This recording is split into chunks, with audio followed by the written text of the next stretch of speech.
आइए दोस्तों, आज हम लोग करेंगे संस्कृत का most important VVI objective question. जैसा कि आप सभी ने थंबनेल देखकर यह समझ ही गए होंगे कि यह प्रश्न कितना इम्पोर्टेंट है। तो आइए हम शुरू करते हैं। तो देखिए, हमारा पहला सवाल है, महान से भी महान क्या है? महान से भी महान क्या है? तो हमारा ऑप्शन ए में है आत्मा, बी में है परात्मा, सी में है संसार और डी में है इनमें कोई नहीं। तो इसका राइट आंसर जो हमारा होगा वो हो जाएगा ए, यानी कि आत्मा। आत्मा ही महान से भी महान है। तो चलिए 2 नंबर सवाल को करेंगे। 2 नंबर सवाल हमारा है इस प्रकार से। 2 नंबर सवाल है, यह संपूर्ण संसार किसके द्वारा अनुशासित है?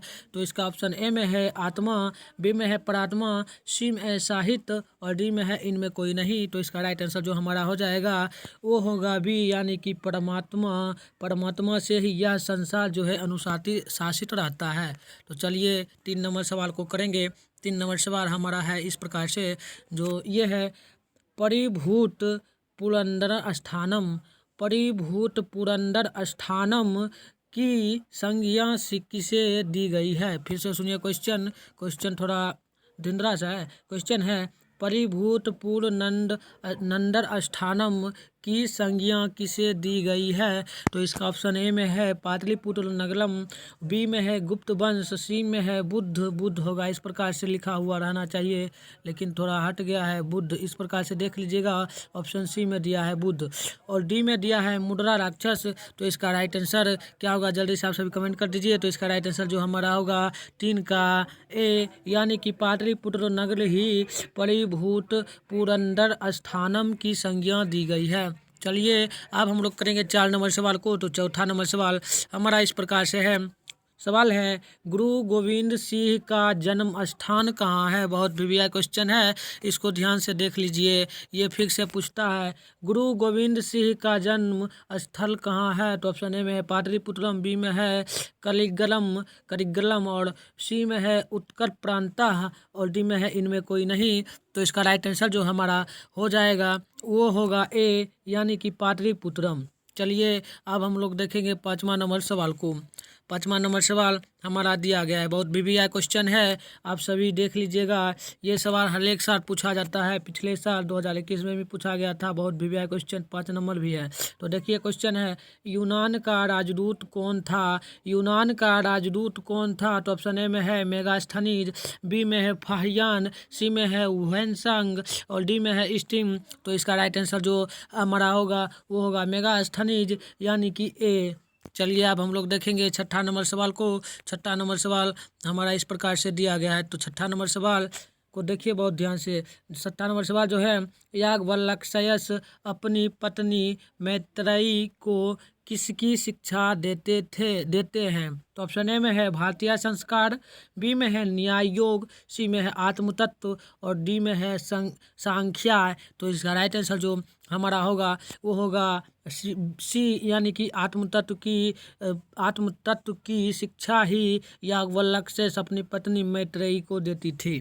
तो चलिए अब हम लोग देखेंगे 7वां नंबर सवाल को। 7वां नंबर सवाल हमारा इस प्रकार से है। 7वां नंबर सवाल जो है वो है, विजया भट्टारिका किसकी पत्नी थी? विजया भट्टारिका किसकी पत्नी थी? तो ऑप्शन ए में है चंद्रादित्य, बी में है चंद्रगुप्त, सी में है चंद्रकिशोर, डी में है चंद्रशेखर। तो इसका राइट आंसर जो हमारा होगा वो होगा ए, यानी कि चंद्रादित्य की पत्नी ही विजया भट्टारिका थी। तो चलिए अब हम लोग देखेंगे 8वां नंबर सवाल को। इस वीडियो में सभी सवाल बहुत वीवीआई है, ध्यान से देखिए, क्योंकि ये ही सवाल हर एक साल पूछा जाता है। तो देखिए क्वेश्चन है, पंडित छमारा द्वारा रचित सत्यग्रह गीता किसके दर्शन द्वारा प्रभावित है? तो ऑप्शन ए में है महात्मा गांधी, बी में है जवाहरलाल नेहरू, सी में है रानी लक्ष्मीबाई, डी में है इंदिरा गांधी। तो इसका राइट आंसर जो हमारा हो जाएगा वो होगा ए, यानी कि महात्मा गांधी ही होगा। चलिए अब हम लोग देखते हैं 9वां नंबर सवाल को। 9वां नंबर सवाल इस प्रकार से है, किस देश में देवता बार बार जन्म लेना चाहते हैं? तो देखिए ऑप्शन ए में है भारत, बी में है यूनान, सी में है नेपाल और डी में है भूटान। तो हमारे भारत देश में ही देवता बार बार जन्म लेना चाहते हैं। तो इसका राइट आंसर होगा ए, यानी कि भारत। तो चलिए अब हम लोग देखेंगे 10वां नंबर सवाल को। 10वां नंबर सवाल हमारा है, अंतिम शिक्षा संस्कार का नाम क्या है? अंतिम शिक्षा संस्कार का नाम क्या है? तो ऑप्शन ए में है उपनयनम, बी में है समापवर्तनम, सी में है अक्षरारंभा और डी में है वेदारंभा।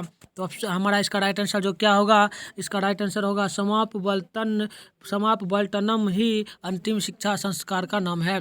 तो चलिए अब हम लोग 11 नंबर सवाल को देखेंगे। 11 नंबर सवाल है, प्राचीन काल में शिष्य को क्या कहते थे? प्राचीन काल में शिष्य को क्या कहते थे? तो ऑप्शन ए में है अंतेवासी, बी में है ब्राह्मणवासी ब्रह्मचारी और सी में है छात्र और डी में है इनमें कोई नहीं। तो इसका राइट आंसर जो हमारा हो जाएगा वो होगा बी, यानी कि प्राचीन काल में छात्रों को ब्रह्मचारी कहा जाता था।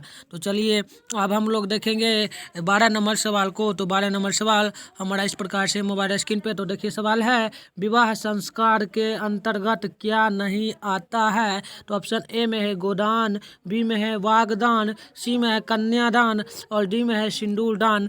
तो इसका राइट आंसर जो हमारा होगा, पहले हम ये देख लेते हैं कि कौन कौन विवाह संस्कार में आता है। तो देखिए वागदान जो है वो विवाह संस्कार में आता है, कन्यादान भी आता है, सिंदूरदान भी आता है। हमारा जो राइट आंसर होगा वो होगा ए, यानी कि गोदान संस्कार विवाह संस्कार में नहीं आता है, क्योंकि यह जन्म के पूर्व का संस्कार है, जन्म के बाद का संस्कार है। तो चलिए अब हम लोग देख लेते हैं 13 नंबर सवाल को। 13 नंबर सवाल हमारा है इस प्रकार से, बिना बुराए कौन आता है? बिना बुराए कौन आता है? तो ऑप्शन ए में है सज्जन, बी में है दुर्जन और सी में है मूर्ख और डी में है इनमें कोई नहीं। तो बिना बुलाए जो आते हैं वो होते हैं मूर्ख। तो चलिए अब हम लोग देखेंगे 14 नंबर सवाल को। तो 14 नंबर सवाल हमारा इस प्रकार से दिया गया है मोबाइल स्क्रीन पे। इस सवाल भी बहुत दुबिया है, ध्यान से देख लीजिए। सवाल जो है वह है, कर्मवीर राम प्रवेश राम के परिवार के सदस्यों की कुल संख्या कितनी थी? तो ऑप्शन ए में है 4, बी में है 6, सी में है 8 और डी में है 10। तो इसका राइट आंसर जो हमारा होगा वह हो जाएगा 14 का ए, यानी कि 4। कर्मवीर राम प्रवेश राम के परिवार में कुल सदस्यों की संख्या जो थी वह 4 थी।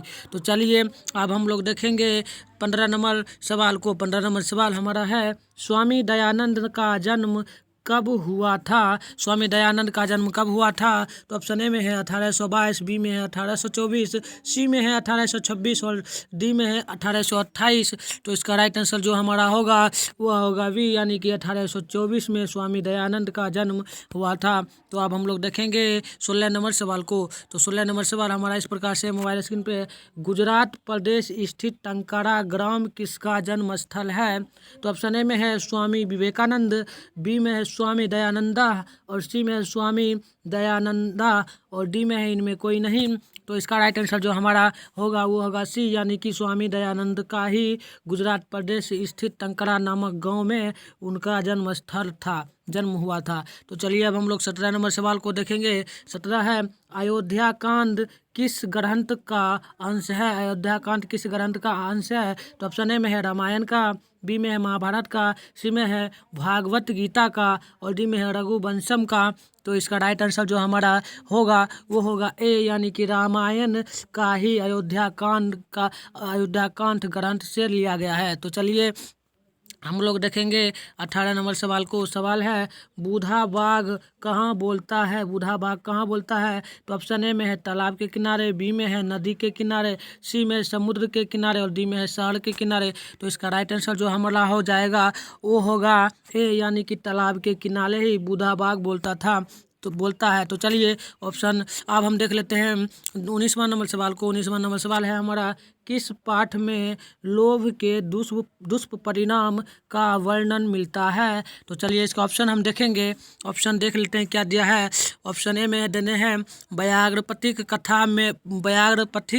कथा पाठ में, बी में है आलस्य कथा पाठ में, सी में है कर्मवीर कथा पाठ में और डी में है शास्त्रकारा पाठ में। तो इसका राइट आंसर जो हमारा हो जाएगा वो होगा ए, यानी कि व्याघ्रपथिक कथा पाठ में। चलिए इसका राइट आंसर ए होगा। तो अब हम लोग देख लेते हैं 20 नंबर सवाल को। तो हमारा 20 नंबर सवाल इस प्रकार से है, अति सरल नाटक कर्णभार के रचनाकार कौन है? तो ऑप्शन ए में है भास, बी में है कालिदास, सी में है शूद्रक और डी में है माघ। तो इसका राइट आंसर जो हमारा होगा वो होगा ए यानी कि भास। चलिए अब हम लोग देखेंगे 21 नंबर सवाल को।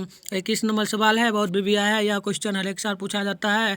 यह है व्याकरण से, आप देख लीजिए ध्यान से। तो क्वेश्चन है अध्यापिका शब्द में कौन सा स्त्री प्रत्यय है? क्वेश्चन सुनिए, अध्यापिका शब्द में कौन सा स्त्री प्रत्यय है? तो ऑप्शन ए में है ताप, बी में है डाप, सी में है चाप और डी में है टी। तो इसका राइट आंसर जो हमारा हो जाएगा, आप सभी इसका कमेंट कर दीजिएगा क्योंकि यह बहुत भिविया क्वेश्चन है। तो इसका राइट आंसर हमारा होगा ए यानी कि ताप ही अध्यापिका शब्द में स्त्री प्रत्यय है। तो इसको ध्यान से याद कर लीजिए। तो अब हम लोग देखते हैं 22 नंबर सवाल को। 22 नंबर सवाल भी बहुत भिविया है। यह क्वेश्चन भी हर एक साल पूछा जाता है बोर्ड एग्जाम में। तो देखिए, पुष्पपुर किस शहर का प्राचीन नाम है? पुष्पपुर किस शहर का प्राचीन नाम है? तो ऑप्शन ए में है पटना का, बी में है गया का, सी में है सासाराम का, डी में है आरा का। तो इसका राइट आंसर जो हमारा होगा वो ए होगा यानी कि पटना का ही नाम पुष्पपुर प्राचीन काल में था। तो चलिए अब हम लोग देख लेते हैं 23 नंबर सवाल को। 23 नंबर सवाल हमारा इस प्रकार से दिया गया है। 23 नंबर सवाल है महात्मा गांधी सेतु कहाँ है? महात्मा गांधी सेतु कहाँ है? बहुत बढ़िया क्वेश्चन है, इसको भी देख लीजिए। तो ऑप्शन ए में है पाटलिपुत्र नगर में, बी में है समस्तीपुर नगर में, सी में है पहाड़पुर गाँव में और डी में है सासाराम नगर में। तो इसका राइट आंसर जो हमारा 23 का हो जाएगा वह होगा ए यानी कि पाटलिपुत्र नगर में ही महात्मा गांधी सेतु पुल है। तो चलिए अब हम लोग देख लेते हैं 24 नंबर सवाल को। 24 नंबर सवाल हमारा है स्वामी दयानंद किस संस्था के संस्थापक थे? स्वामी दयानंद किस संस्था के संस्थापक थे? तो ऑप्शन ए में है बिहार संस्कृत संजीवन समाज और बी में है आर्य समाज और सी में है ब्राह्मण समाज और डी में है पाटलिपुत्रा संस्कृत संस्थान। तो इसका राइट आंसर जो हमारा हो जाएगा वह होगा बी यानी कि आर्य समाज। इस पर यह क्वेश्चन मैंने हर एक वीडियो में बताया है, इसको देख लीजिए, बहुत भिविया है, यह पूछेगा फिक्स है। तो चलिए अब हम लोग आज का लास्ट सवाल देख लेते हैं। लास्ट सवाल है राजपूता का विग्रह क्या होगा? राजपूता का विग्रह क्या होगा? तो इसका ऑप्शन हम देख लेते हैं। तो इसका ऑप्शन हम देखेंगे क्या होगा। तो इसका ऑप्शन चलिए देख लेते हैं फटाक से। ऑप्शन है ए में राज्ञ पुत्र, बी में है राज्ञ पुत्रा और सी में है राज्ञ पुत्रा और डी में है राज्ञानाम पुत्रा। तो इसका राइट आंसर जो हमारा हो जाएगा वह होगा ए यानी कि राज्ञ पुत्र। तो आई होप आप सभी को यह क्वेश्चन समझ में आया होगा। आप सभी को यह वीडियो अच्छा लगा तो वीडियो को लाइक कीजिए, कमेंट कीजिए और चैनल पर नए हो तो चैनल को सब्सक्राइब कर लो। तो मिलेंगे अगले एपिसोड में, तब तक के लिए आप सभी तमाम दोस्तों को बाय बाय।